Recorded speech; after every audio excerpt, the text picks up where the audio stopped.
મિત્રો, હું વિશાલ ભટ્ટ એસ્ટ્રોલોજર. આ વિડીયોમાં આપણે શનિદેવ અને નોકરી વિશે વાત કરીશું. પહેલાં થોડી વાત આપણે શનિદેવ વિશે કરી લઈએ. શનિદેવ જે છે એ ન્યાયાધીશ છે, એટલે કે સૃષ્ટિના ન્યાયાધીશ છે. તેઓને ન્યાયના દેવતા પણ કહેવામાં આવે છે. અને જ્યારે કોઈ પણ વ્યક્તિ ન્યાયની અપેક્ષા રાખતો હોય ત્યારે એ શનિદેવ પાસે ન્યાયની અપેક્ષા રાખે છે. આજે જેટલા પણ દુનિયામાં જજ છે એ પણ શનિદેવની કૃપા હેઠળ છે એવું કહી શકાય. શનિદેવના માતા છાયા છે અને પિતા સૂર્યદેવ છે. શનિદેવને ન્યાયાધીશની ઉપાધિ આપવાવાળા ભગવાન શિવ, બ્રહ્મા અને વિષ્ણુ છે. શનિદેવ એક કૃપાળુ દેવ છે, પણ લોકોના મનમાં એની છાપ જે છે એક જે કહેવાય કે ખરાબ ફળ આપતા દેવ તરીકે છે, પણ એવું નથી ખરેખર. જ્યારે શનિદેવ કુંડળીમાં શુભ અને બળવાન હોય ત્યારે એ શુભ ફળ પણ આપે છે. પણ હા, જ્યારે શનિદેવ કુંડળીમાં નિર્બળ કે પીડિત અવસ્થામાં હોય ત્યારે પોતાની સાડાસાતી દૈયા અને મહાદશામાં ખરાબ ફળ આપે છે, એ વાત સાચી છે. પણ એ આપણી આત્મપરીક્ષા છે, અને જો એ પરીક્ષા આપણે પાસ કરીશું તો આપણને સફળતા અવશ્ય મળશે. આપણને એક જે કહેવાય કે જીવનની નવી દિશા મળશે. જ્યારે કોઈ પણ બાળક જે છે કે કોઈ પણ વ્યક્તિ જે છે એ પરીક્ષા આપતો હોય, કોઈ પણ પરીક્ષા આપતો હોય, જ્યારે એ સફળ થવા માટે પરીક્ષા આપતો હોય ત્યારે એ પહેલાં પેપર અઘરું જ લાગતું હોય છે આપણને.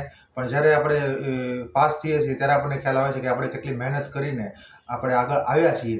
પણ એ જે આપણને જેમ પથ્થરને ટીપીને જેમ કારીગર જે છે એ મૂર્તિ બનાવે છે, એવી રીતે શનિદેવ આપણને ખૂબ જ અનુભવ અને ખૂબ જ આપણી પાસે જે કહેવાય ને કે કામ લઈ મહેનત કરાવી અને આપણને એક સફળતા આપવામાં એમનો મોટો રોલ છે એવું કહી શકાય. શનિદેવને ન્યાયાધીશ તરીકે તો ગણવામાં આવે જ છે. ઉપરાંત વકીલો પણ જે છે કેસ લડતા હોય છે ન્યાય માટે, ત્યારે એઓ શનિદેવના આધીન છે એવું કહી શકાય. શનિદેવના આધિપત્ય હેઠળ આવે છે એવું કહી શકાય. વકીલ બનવા માટે શનિદેવની સ્થિતિ કુંડળીમાં શુભ અથવા બળવાન હોવી જરૂરી છે. હવે આપણે વાત કરીએ નોકરીની. તો નોકરી જે છે એ બે પ્રકારની હોય છે, ફોર્મલ, ઇનફોર્મલ. પણ અહીંયા આપણે વાત કરીશું સરકારી નોકરી અને પ્રાઇવેટ નોકરીની. સરકારી નોકરી જે છે એની માટે સૂર્યદેવની કૃપા ખૂબ જરૂરી છે, અને એનો આપણે એક આખો અલગ વિડીયો બનાવીશું. પણ અત્યારે હું થોડી માહિતી એની પણ આપી દેવા માગું છું કે સૂર્યદેવનો જો સ્થિતિ કુંડલીમાં શુભ હોય તો સરકારી નોકરી મળે છે. પણ સાથે સાથે છઠ્ઠા સ્થાન સ્પર્ધાત્મક પરીક્ષા માટે રાહુ અને ગુરુ, મંગળ આવા જુદા જુદા ગ્રહોની સ્થિતિ જોવી જરૂરી છે. ખાસ કરીને પોલીસ ખાતા અને લશ્કરમાં જવા માટે મંગળ બળવાનો જરૂરી છે.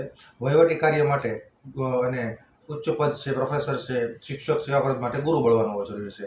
પણ આપણે એના પર એક આખો અલગ વિડીયો બનાવશું કયા કયા પદ માટે સૂર્યદેવની કેવી કૃપા, કયા ગ્રહની કૃપા જરૂરી છે સરકારી નોકરી માટે, એનો આપણો આખો અલગ વિડીયો બનાવશું.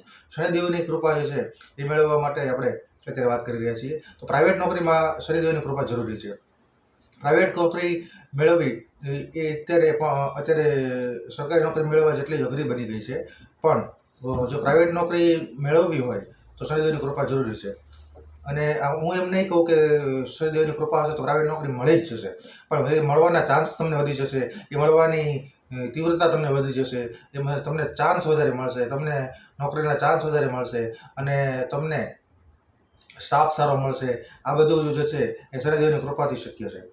જ્યારે વ્યક્તિની કુંડળીમાં ગ્રહો એ રીતના હોય અને યુતિઓ જે રીતની હોય એ પ્રમાણે વ્યક્તિ ધંધો, વ્યવસાય કે નોકરી કરે છે.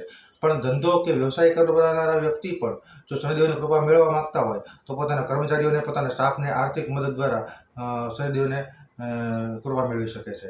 અને જે લોકો નોકરીમાં છે, સરકારી નોકરીમાં હોય કે પ્રાઇવેટ નોકરીમાં હોય, સરકારી નોકરીમાં હોય તો પણ પોતાના નીચેના જે છે ક્લાસ 4 છે કે ક્લાસ 3 છે, જે કંઈ પણ પોતાની નીચેના જે છે કર્મચારીઓ છે કે કોઈ પણ છે, એમને પોતાની રીતે પોતાની વિવેક બુદ્ધિથી આર્થિક મદદ ન કરી શકે તો જે પણ મદદ કરી શકતા હોય એ પણ કરી શકે છે, આર્થિક મદદ પણ કરી શકે છે.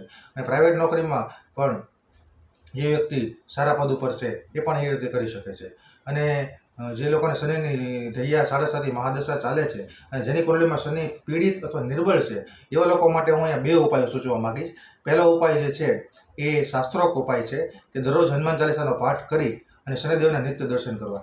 શનિદેવના નિત્ય દર્શન કરવાથી તમારી ઘણી પરેશાની દૂર થઈ શકે છે. અને હનુમાનજી છે અને શનિદેવ છે એ વચ્ચે મિત્રતા હોવાથી પણ શનિદેવ તમને અવકૃપામાંથી બહાર લાવશે. આજે આપણે દરેક એરિયામાં અથવા દરેક શહેરમાં શનિદેવના મંદિરો હોય છે, ત્યાં જઈને આપણે શનિદેવને કૃપા મેળવી શકીએ છીએ. બીજો ઉપાય જે છે એ કાર્મિક ઉપાય છે. એ છે કર્મચારીઓ સંબંધિત, બરાબર, જે મેં આગળ વાત કરી એ છે, એ પણ કરી શકાય છે. સાથે સ્ત્રીઓ છે, બહેનો છે, એ પણ પોતાના ઘરમાં કામ કરતા કર્મચારીઓ છે, સફાઈ કર્મચારી છે, કુક છે, જે કોઈ બી છે, એમને પણ પોતાની રીતે આર્થિક મદદ અથવા તો પોતાનાથી બનતી મદદ કરી શકે છે. પોતાની વિવેક બુદ્ધિ અનુસાર મદદ કરવી એવું મારું સલાહ છે, એવી મારી સૂચન છે. તો આ વિડીયોમાં આપણે આટલું જોયું, અને જો આપણે આગળના વિડીયોમાં સૂર્યગ્રહ વિશે, સરકારી નોકરી વિશે જોઈશું. જો તમને આ વિડીયો ગમ્યો હોય તો આ વિડીયોને લાઇક કરી દેજો, તમારા સગા સંબંધી મિત્રો સાથે શેર કરી દેજો, અને મારી ચેનલને સબસ્ક્રાઈબ કરી દેજો. નમસ્કાર.